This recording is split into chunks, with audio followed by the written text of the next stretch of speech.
Madonna is an American pop icon, a revolutionary who remains one of the most influential figures in American music and culture. Every time she needs to reinvent herself, she manages to do it, from the sexy kind of symbolism that she brings with her clothing to this more sophisticated glamour now. I mean, she's ever-changing.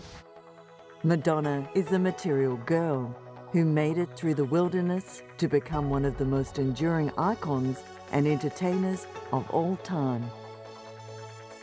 Her fame has endured for decades through reinvention and the fact she refuses to let go of her stranglehold of cool. It's kind of like you see her on stage, but then you also see her on the red carpet or going out to dinner, and she's kind of emulating the people that she's playing in either her music videos or in her movies.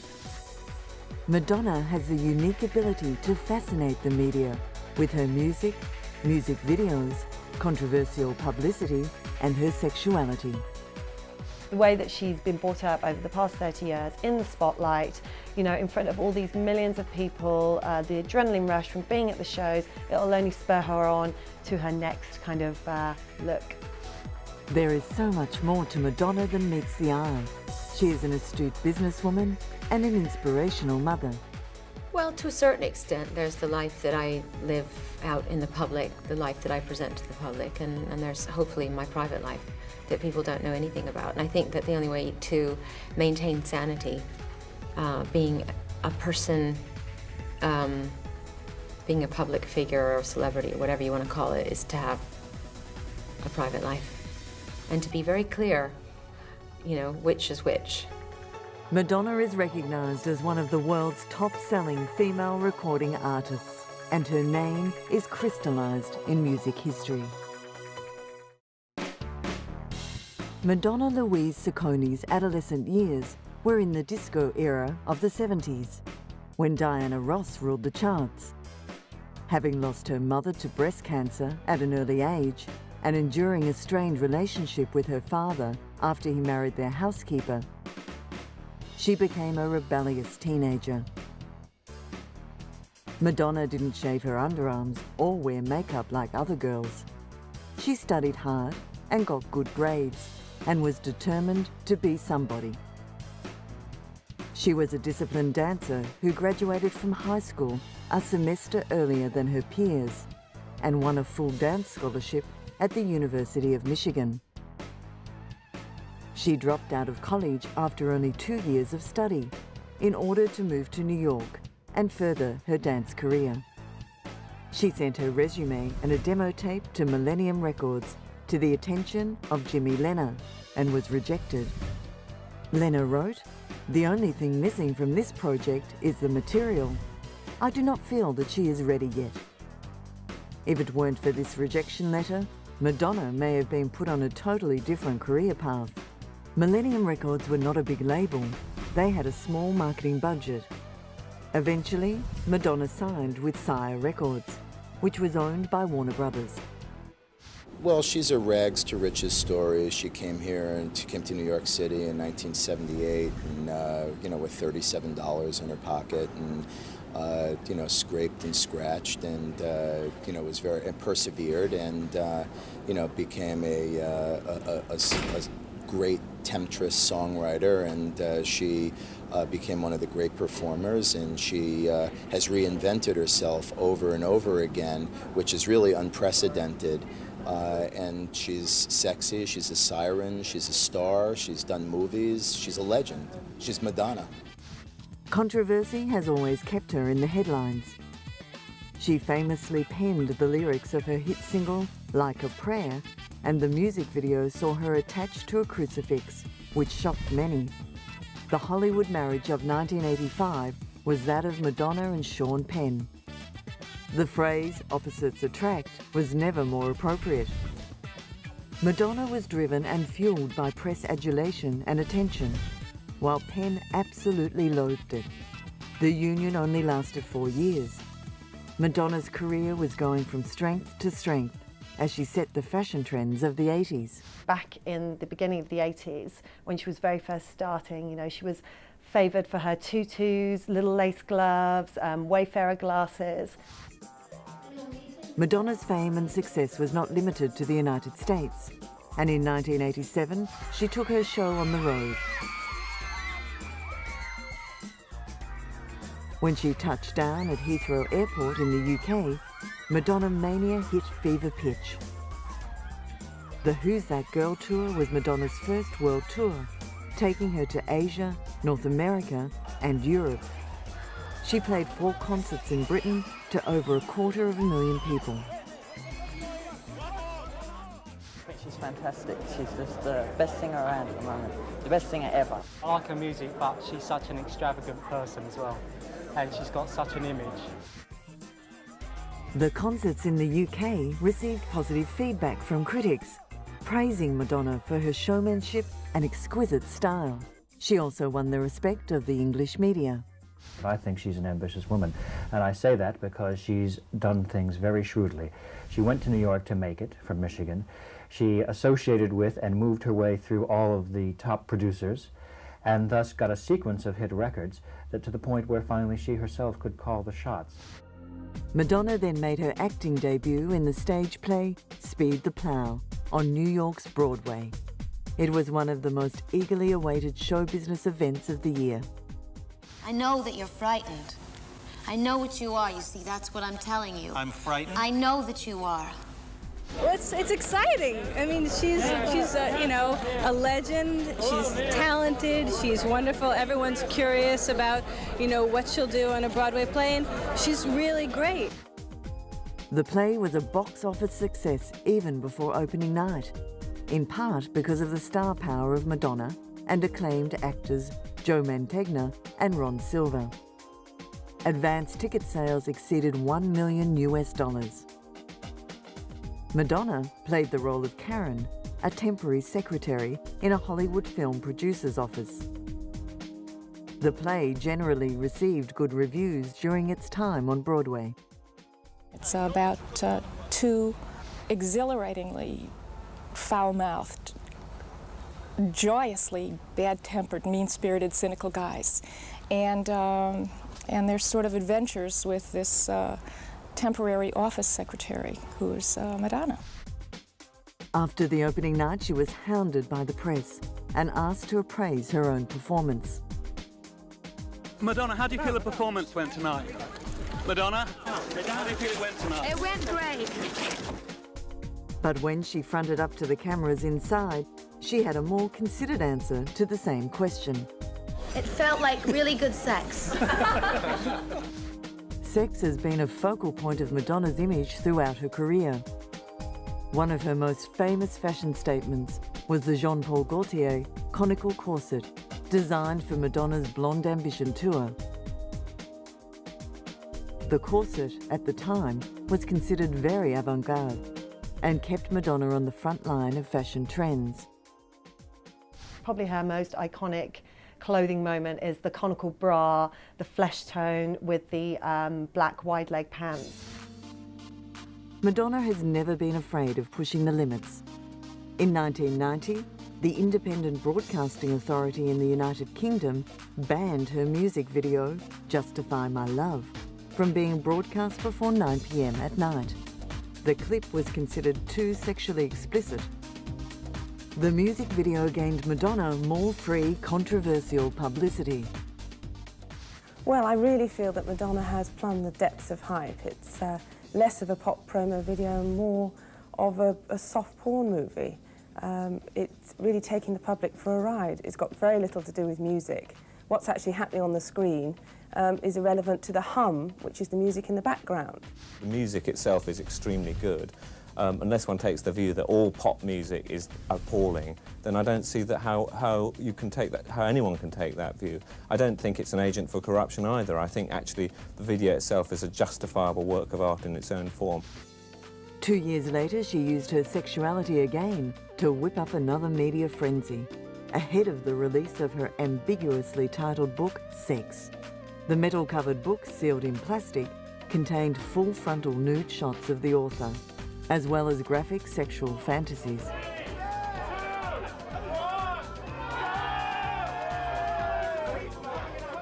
Demand for the book ran so high that one London bookstore decided to open up at midnight on the official release date to get ahead of the competition. The store even employed a Madonna lookalike in a bid to add to the hype. Within days, Sex had sold more than 1.5 million copies, neatly boosting publicity for the release of her forthcoming album, the equally provocatively titled Erotica.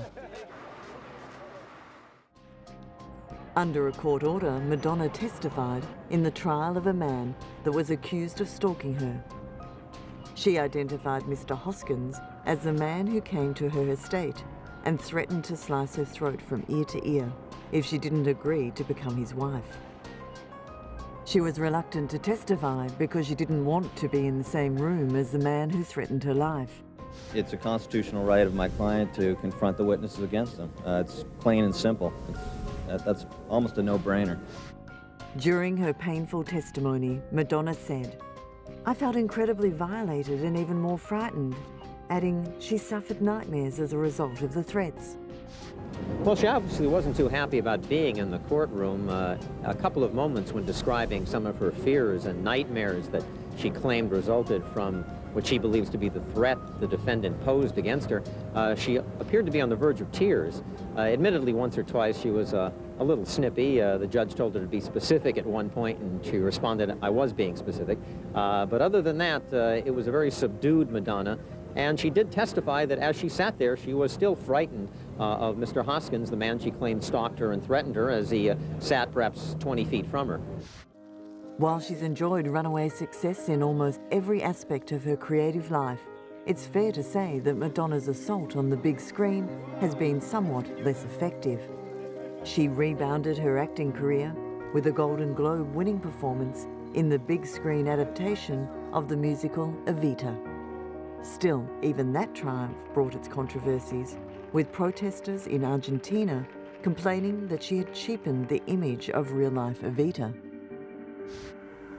I think the most amazing thing about her life story is that she came from nothing and rose to such power and had such a great influence on her country. And when I found out a little bit about her, I wanted to know more. And the more I knew, the more I wanted to know. Madonna and her co-star, Antonio Banderas, were forced to endure a rather intense press conference in Buenos Aires as journalists aired their disappointment in Madonna's portrayal of Evita. Well, I can't say I didn't feel hurt by them, but truthfully I think that the negative remarks that people have made are based on things that people don't know and don't understand. And I urge you all to form your opinions after you see the movie. On a happier note, age 38, Madonna celebrated the more traditional role of motherhood. She gave birth to a baby girl named Lourdes Maria Sacconi Leon at the Good Samaritan Hospital in Los Angeles. The father, Carlos Leon, was Madonna's personal trainer. Earlier, Madonna said half-jokingly on television that she planned to find a suitable candidate for the fatherhood gig by taking out a personal ad. I am here to ask you, to beg of you, to plead with you. Please, please, from the bottom of my heart, stop sending baby gifts to my home. There's no room. Sometime later, she hit the promotional trail for the historical musical Evita. I was extremely passionate about it. I knew that it was a chance for me as an actress and a singer to do things I had never done before and to push myself and to grow. For years, Madonna sought recognition as an actress, and finally her role in Evita won her the respect that she desired. It's widely agreed that Evita is Madonna's best film to date, and that her success in the movie is actually due to the fact it's a musical. Her singing is naturally superior to her acting ability, so a movie in which she sings most of the time is logically a better vehicle for her. Madonna also won high praise from the film's director, Alan Parker. She's extraordinarily professional, amazingly hardworking, always brilliantly prepared, and she's extraordinarily special and charismatic.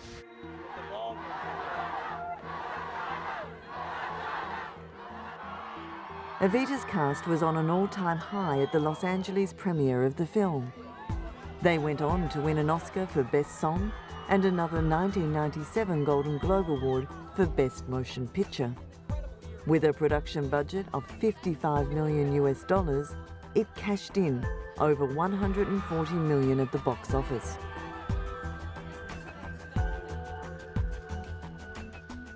Madonna then returned to the recording studio for the first time in 5 years. She recorded the album Ray of Light. The sound was heavily influenced by electronica, techno, trip-hop and drum and bass, thereby updating her classic dance pop sound from the late 90s. This was another example of Madonna evolving and keeping a step ahead of the times. All I can tell you is that people seem very consumed with the idea of me reinventing myself. I disagree. What I've been doing, in my opinion, is I've been slowly revealing myself, taking off the layers and getting closer and closer to who I really am. And I think the difference is, because of certain events in my life, I think I really looked at myself in a more truthful way than I have in the past, and faced myself in a more fearless way. So if there is a difference, that is the difference. Madonna's move towards techno surprised many, but the combination of Madonna and producer William Orbit working together created the sound she was seeking. For the past couple of years, I've really been listening to a lot more sort of electronic, techno kind of music. But one of the things that I thought was interesting is that, in my opinion also, I don't really think that techno music is very emotional. Well, I like the sound of it, and I like the energy of it. There's nothing very personal or intimate about it. So my idea was that I wanted to take that sound and make it more personal and intimate. And William Orbit has done several remixes for me in the past that I really liked, and I just thought, well, why give him something when I'm finished with it? Why not start the process with him? And so I called him up to write music with me, and it went very well. So then I decided, when I heard the results, because the first song we wrote together was the first song on the record, Drowned World, I just loved the way it sounded, and then I decided this is how I want my record to sound. Madonna returned to the movie set to work on the production of The Next Big Thing. She teamed up with real-life friend Rupert Everett to co-star in the film. Madonna played the part of Abby, who is unlucky in love and yearns to have a baby. She has a one-night stand with a gay landscape gardener, and the couple agree to keep and raise the child together. Whilst filming, Madonna fell in love with Guy Ritchie, a British film director. Before too long, Madonna would be having another baby of her own with her newfound love. A pregnant Madonna arrived at the premiere of The Next Big Thing with Guy Ritchie in tow. It was announced that Guy Ritchie and Madonna would marry in 2000, and she gave birth to their son, Rocco John Ritchie, in the same year. After they wed, Ritchie began focusing his filmmaking on his wife. He directed her in the music video, What It Feels Like for a Girl, and numerous other films with varying success. Rocco's christening was held in the small town of Dornoch, Sutherland, in Scotland.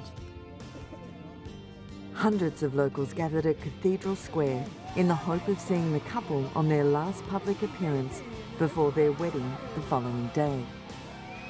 Madonna was beaming as Guy Ritchie carefully carried their 4-month-old son in his white christening robe.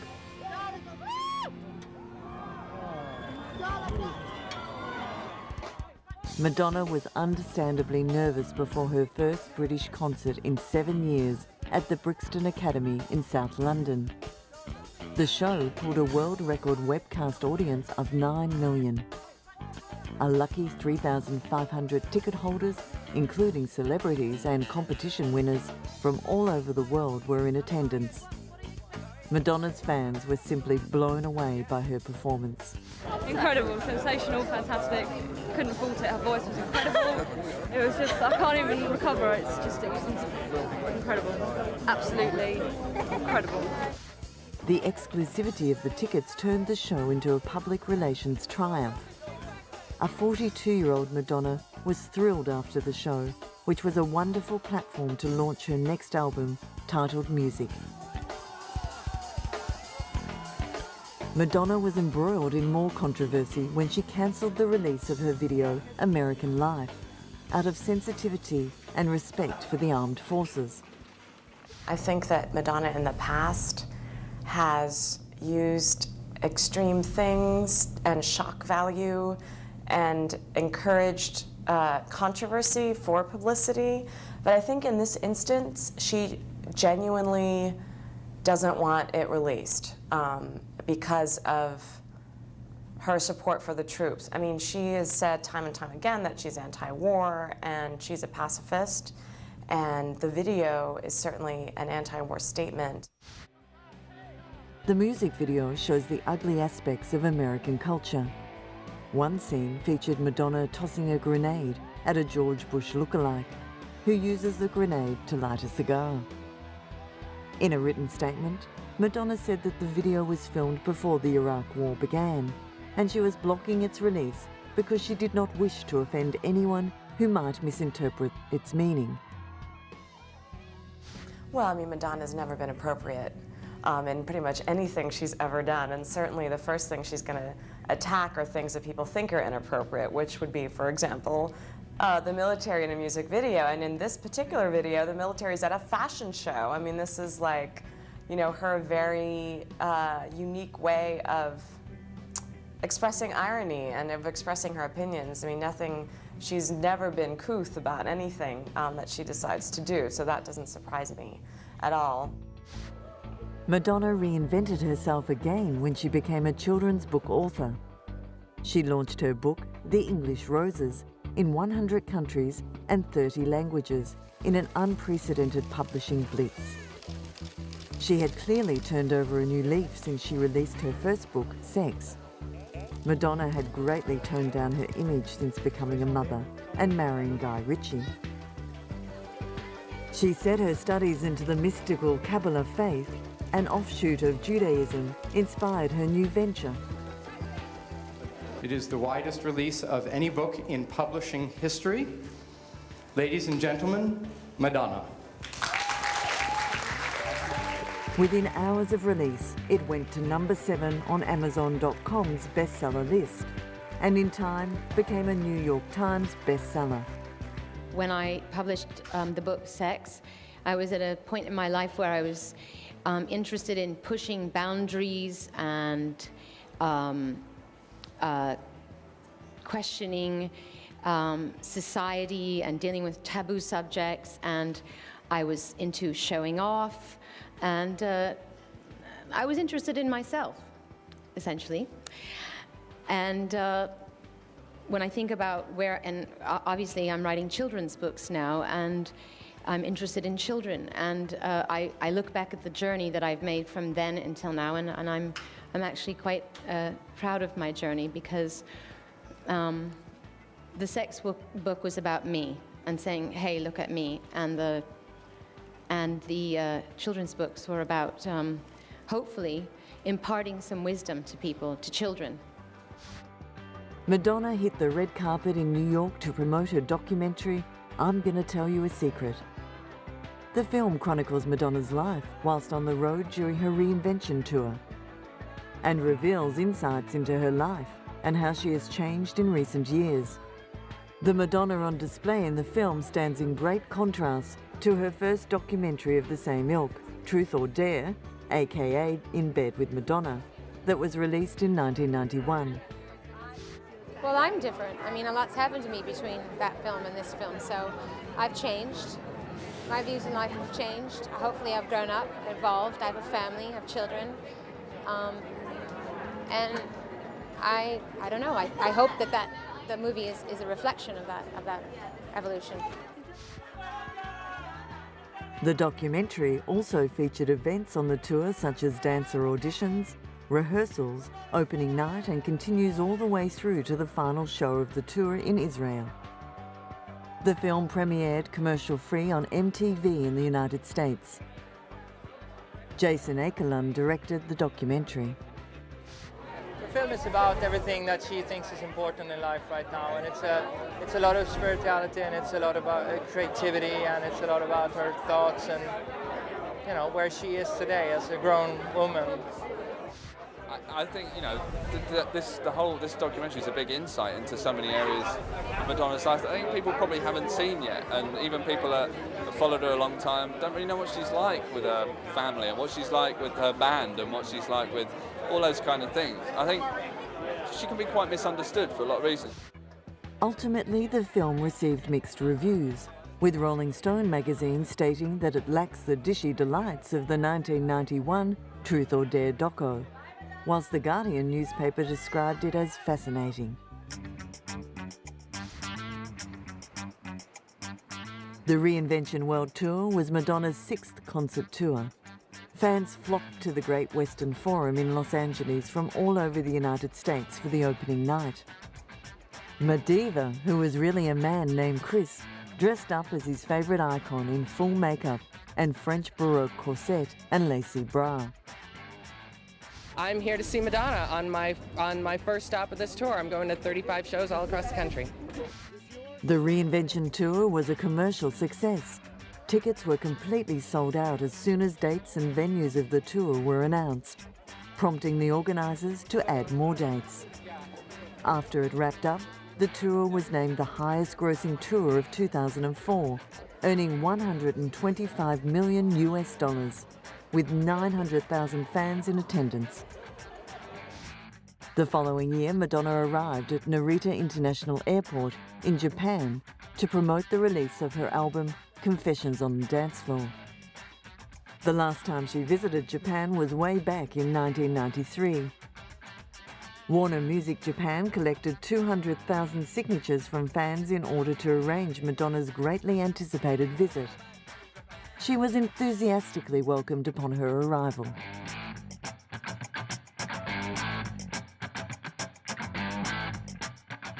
Although her previous album, American Life, was filled with political messages, the Material Girl said it was time to lighten the mood. My last record was very political, but my documentary has some kind of political moments in it. And I think I was working on the record at the same time as making the movie. And I wanted to make dance music as an antidote to the seriousness of the film that I was making. So, I don't know, I don't like to repeat myself, don't like to stay in the same place for too long, and I'm in the mood to dance, so didn't think about it too much. It just, we started, Stuart Price and I, the guy that I co-produced and co-wrote the record with, we just started experimenting with things and Hung Up, which is the first single, was the first song we did together, and I said, okay, that's it. I love this song, and this is the direction I want the record to go in. Madonna's sustained longevity in the public arena is almost unprecedented. Other music icons such as Elvis and Jim Morrison eventually imploded as a result of the pressure and disorientation that comes with fame. I think it's hard for all of us. I think, being famous and, being in the public eye all the time and the pressure of that and pressure of people's expectations can weird you out, you know what I mean? And I think a lot of people compensate for that kind of pressure by doing things that are self-destructive or they start to believe the hype, you know what I mean? And I do think you have to work at staying real and surround yourself with people who are. Madonna has always been a master at using the press to advance her own career, but now she also uses her fame for the greater good as an active humanitarian. One of her favourite charities is Spirituality for Kids. I would say the thing that I'm very involved with is, Spirituality for Kids. It's an organization that brings kids all over the world together to and kids from challenged living environments, kids from abused homes. I think that's like my biggest passion, and bringing kids together and giving them tools to deal with the challenges of life, and teaching them about human dignity and how to stand up for themselves. And I think that's a big one for me. Yeah.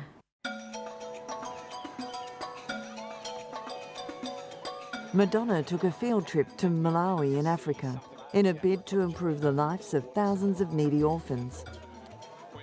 She visited orphans and met with government officials and charity workers as part of a campaign to highlight the plight of some 900,000 orphans in this impoverished nation, where AIDS has destroyed many families. Madonna has pledged to donate around $3 million to help these children.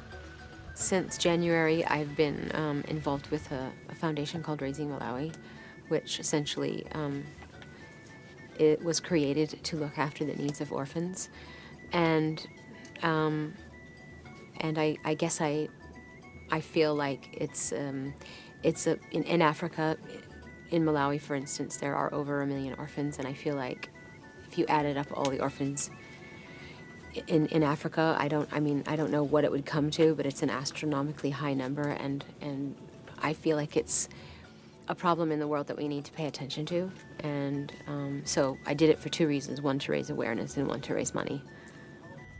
So moved by the plight of the children in Malawi, Madonna and husband Guy Ritchie attempted to adopt a little boy named David. The adoption caused a media furor. Due to objections within Malawi, the Madonna and Guy Ritchie had not met the legal requirements of living in the country.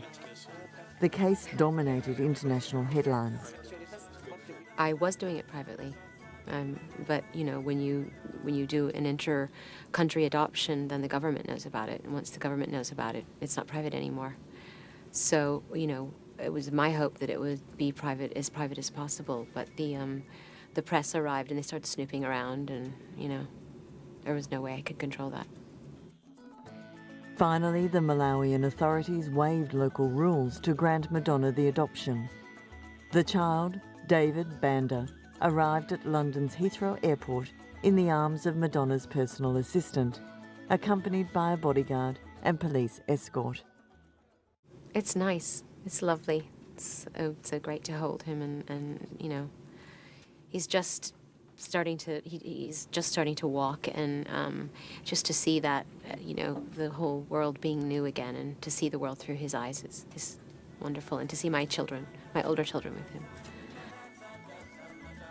Although David would be raised in a Western society in England, Madonna insisted that she wants David to be in touch with his Malawian heritage and customs. I definitely want Malawi and his culture and his roots and his background to be a part of his life. I want him to learn to speak Chichewa. So I want to keep him connected to his culture and where he comes from. Madonna first visited Malawi in 2006. She said she enjoyed her time there, largely because most of the residents had no idea who she was. She was free to interact with the local people as a real person, rather than being perceived as a celebrity icon. They didn't, and that was wonderful. It was, and in fact, it was really nice when I first arrived to not be bothered at all in that way, and to be able to walk around through all the orphanages, and no one had a clue who I was. In fact, no one knew that I was anybody until the photographers showed up. And even then, they didn't know who I was. They just saw there was photographers everywhere, and then people started to say my name, and they didn't even know who they'd never heard of Madonna. And in Chichewa, the word Madonna means distinguished white lady. So I think they got very confused. Now that Madonna has David in her care, she wants to make a difference to more Malawian children's lives. Her plans include building an orphan care centre and to continue donating money to several other orphanages in the country. My short-term goals are to build an orphan care center that will service and reach at least 1,000 children. And I'm also actively involved in funding several orphanages that already exist. And building a Millennium Village with Jeffrey Sachs, which deals with agricultural, medical, education, providing clean water and health care for the orphans. And, you know, it's just the beginning. I mean, I want to do many other things, but, you know, I want to start slow, and I had to go to Malawi and get to know the lay of the land and see how best I could be of service. Madonna published another children's book, Too Good to Be True, with 100% of the proceeds benefiting Malawian orphans. She also wrote and produced the documentary, I Am Because We Are. The film tells the story of the orphans in Malawi and won several awards. Well, I want things to do well. I would be lying to say that I didn't want whatever I work on and would put my, you know, time and effort into. I want people to enjoy what I do and to I want people to like what I do. That's the whole point of being in the entertainment business. But I have to, you know, I worked as hard as I could on my TV special, just as an example, and now all I can do is let it go and hope for the best. And you know, that goes for my children's book. You can only worry so much. Not one to lay idle, Madonna then released her hit album, Hard Candy, which featured the lead single, 4 Minutes to Save the World, a collaboration with Justin Timberlake. The song achieved worldwide success by reaching #1 in 21 countries, giving Madonna her 37th top 10 single. In turn, breaking the record previously held by Elvis Presley as the artist with the most top 10 hits. To a certain extent, I think the first single, 4 Minutes to Save the World, is, you know, kind of the axis with which the rest of the album rotates off of, because there's a sense of urgency to it. And there's a sense of seriousness about it, but at the same time there's a sense of fun and levity. So I think you get that through the whole record.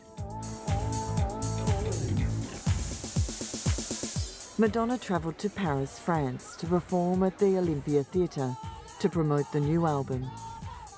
About 1,500 people managed to secure seats for the promotional concert that lasted 35 minutes. Despite approaching 50, Madonna strutted her stuff with a crew of hip-hop dancers in a pair of lace-up boots with 6-inch heels. In terms of creativity, the first place that I started expressing myself as an artist was through dance, and that's completely and utterly connected to music. So for me, becoming a songwriter and a singer and a performer was a perfect segue from dancing. And I think that even when I get involved in film projects, I always think of them in a very musical way. I think about what music's going to be scoring the scene. Music inspires me to write a scene.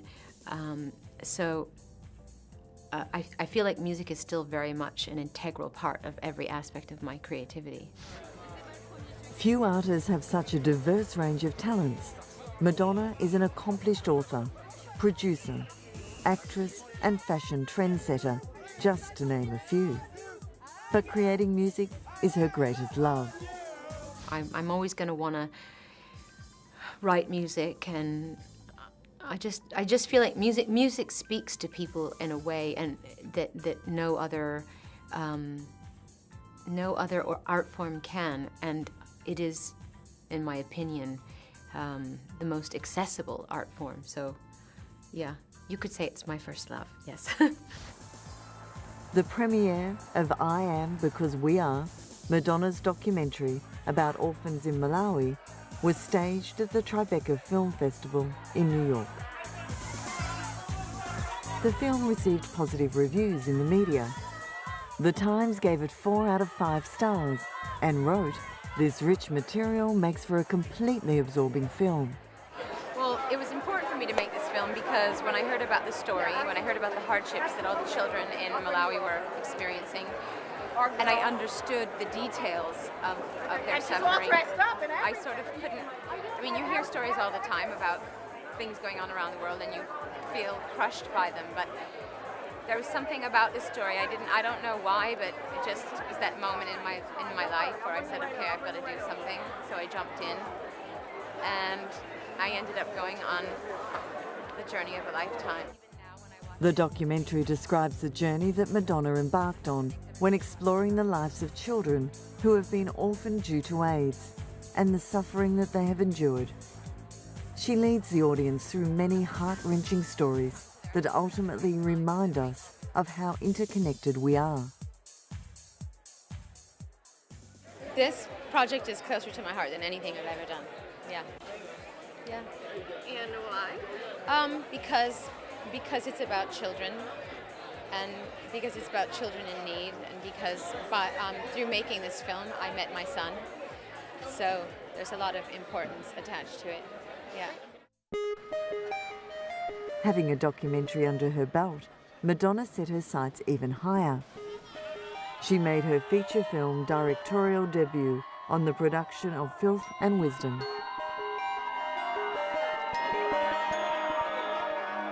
When Madonna asked husband Guy Ritchie for advice about directing the film, he told her the key was to exude confidence. Confidence has never been in short supply for the queen of reinvention, and she enjoyed making the film so much she was now considering making a career of it. The movie was unveiled at the Berlin Film Festival and was the hottest ticket in town. Well, the movie is really about two things. It's about the duality of life, and it's also about the struggle with that duality. And Filth and Wisdom is the ultimate duality. It sounds like they're at complete opposite ends of the spectrum, but in fact, they're not that far apart. And I think that what I was trying to say with the film is that you can learn and find enlightenment in either place. You can find wisdom and filth and vice versa. The movie focuses on a character called AK, an aspiring musician, and Holly, a ballerina who reluctantly becomes a stripper.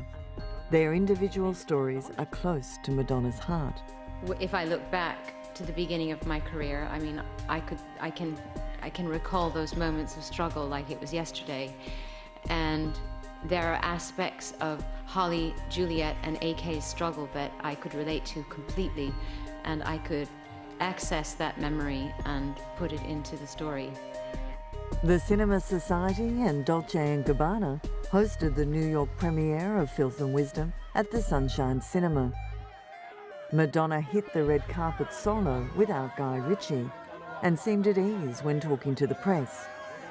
I've been wanting to make a film for years, and I just decided to stop moaning about it and do it. Yeah. A-list friends and fans of Madonna flooded the downtown theatre for the premiere. Eugene Hutz, who played the part of AK, spoke highly of Madonna's ability as a director. Very good, very enthusiastic, very upbeat, and very scrupulous about most of the details, and also knowing where to let go and let somebody do their own thing, you know. Naomi Watts, Brooke Shields, Jason Briggs, and Erica Christensen were all there to lend their support. But Erica, who is a huge fan of Madonna, struggled to choose her favourite song. That's so difficult. The most difficult question ever. What do you sing in the show? Which, like Lucky Star. That's a good way to figure it out. Probably, I guess I would have to go old school. Yeah, 80s Madonna. I think Like a Virgin is probably one of my favorites, I'd have to say. And I really love her, I love what's happened with her since she's been studying Kabbalah. I think that's really done something quite extraordinary to her. And I think what she's done is come out to a lot of people and sort of spoken about the last taboo, which is people's spirituality. And I think that's really important. Following an emotional divorce with Guy Ritchie, Madonna travelled back to Malawi to adopt 3-year-old Chifundo Mercy James. Madonna won permission to adopt a second child from Malawi after the country's highest court overturned an earlier decision that rejected her application.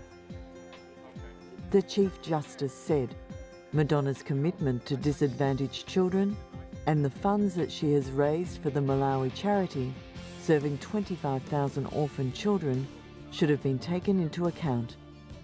He also said, Mercy could either stay at the orphanage without the love of a family and live with the possibility of destitution, or be with Madonna, where she is assured of love. Every child has the right to love. Clearly, Madonna has plenty of love to give to her young family.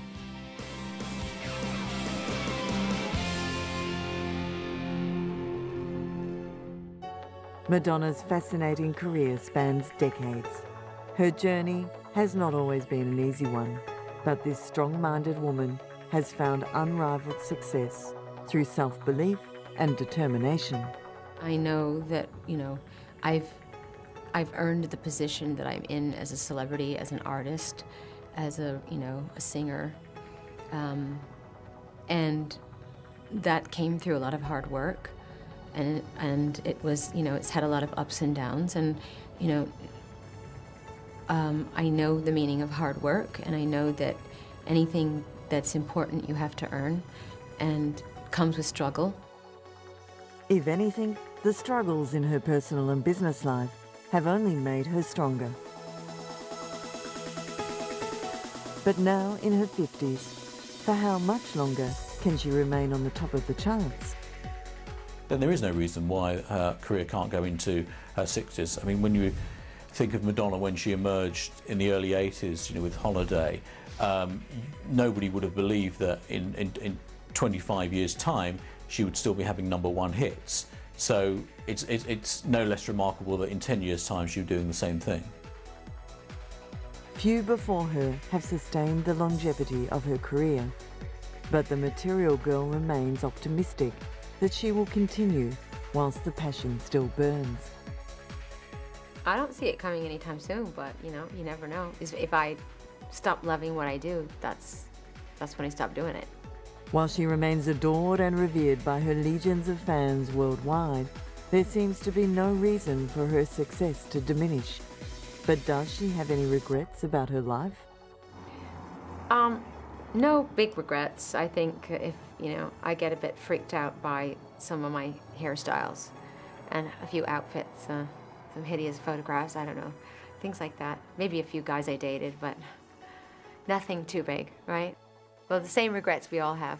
If hairstyles and bad dates are her greatest concerns, she has enjoyed a happy life that continues to evolve. She is a woman that has changed the entertainment industry forever. I would like people to think of me as a revolutionary. Yeah. Few women have had as much power in the entertainment industry as Madonna, and the Queen of Pop doesn't look like she's slowing down anytime soon.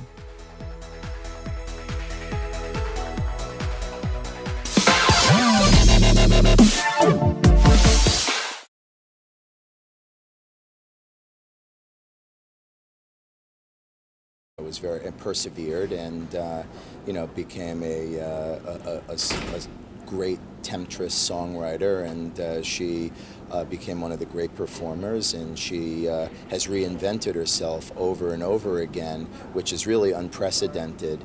And she's sexy, she's a siren, she's a star, she's done movies, she's a legend.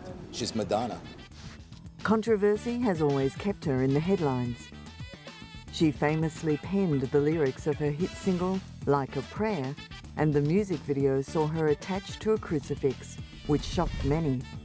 The Hollywood marriage of 1985 was that of Madonna and Sean Penn. The phrase opposites attract was never more appropriate. Madonna was driven and fueled by press adulation and attention, while Penn absolutely loathed it. The union only lasted 4 years. Madonna's career was going from strength to strength as she set the fashion trends of the 80s. Back in the beginning of the 80s, when she was very first starting, you know, she was favoured for her tutus, little lace gloves, Wayfarer glasses.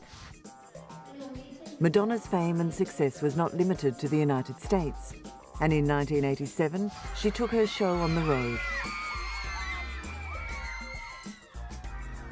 When she touched down at Heathrow Airport in the UK, Madonna mania hit fever pitch. The Who's That Girl tour was Madonna's first world tour, taking her to Asia, North America and Europe. She played 4 concerts in Britain to over 250,000 people. She's fantastic. She's just the best singer around at the moment. The best singer ever. I like her music, but she's such an extravagant person as well. And she's got such an image. The concerts in the UK received positive feedback from critics, praising Madonna for her showmanship and exquisite style. She also won the respect of the English media. I think she's an ambitious woman, and I say that because she's done things very shrewdly. She went to New York to make it from Michigan. She associated with and moved her way through all of the top producers, and thus got a sequence of hit records that to the point where finally she herself could call the shots. Madonna then made her acting debut in the stage play Speed Underarms, or Wear Makeup Like Other Girls. She studied hard and got good grades, and was determined to be somebody. She was a disciplined dancer who graduated from high school a semester earlier than her peers, and won a full dance scholarship at the University of Michigan. She dropped out of college after only 2 years of study in order to move to New York and further her dance career. She sent her resume and a demo tape to Millennium Records to the attention of Jimmy Lenner and was rejected. Lenner wrote, "The only thing missing from this project is the material. I do not feel that she is ready yet." If it weren't for this rejection letter, Madonna may have been put on a totally different career path. Millennium Records were not a big label. They had a small marketing budget. Eventually, Madonna signed with Sire Records, which was owned by Warner Brothers. Well, she's a rags to riches story. She came here and she came to New York City in 1978, and you know, with $37 in her pocket, and you know, scraped and scratched, and you know. Madonna is an American pop icon, a revolutionary who remains one of the most influential figures in American music and culture. Every time she needs to reinvent herself, she manages to do it, from the sexy kind of symbolism that she brings with her clothing to this more sophisticated glamour now. I mean, she's ever-changing. Madonna is a material girl who made it through the wilderness to become one of the most enduring icons and entertainers of all time. Her fame has endured for decades through reinvention, and the fact she refuses to let go of her stranglehold of cool. It's kind of like you see her on stage, but then you also see her on the red carpet or going out to dinner, and she's kind of emulating the people that she's playing in either her music videos or in her movies. Madonna has the unique ability to fascinate the media with her music, music videos, controversial publicity, and her sexuality. The way that she's been brought up over the past 30 years in the spotlight, you know, in front of all these millions of people, the adrenaline rush from being at the shows, it'll only spur her on to her next kind of look. There is so much more to Madonna than meets the eye. She is an astute businesswoman and an inspirational mother.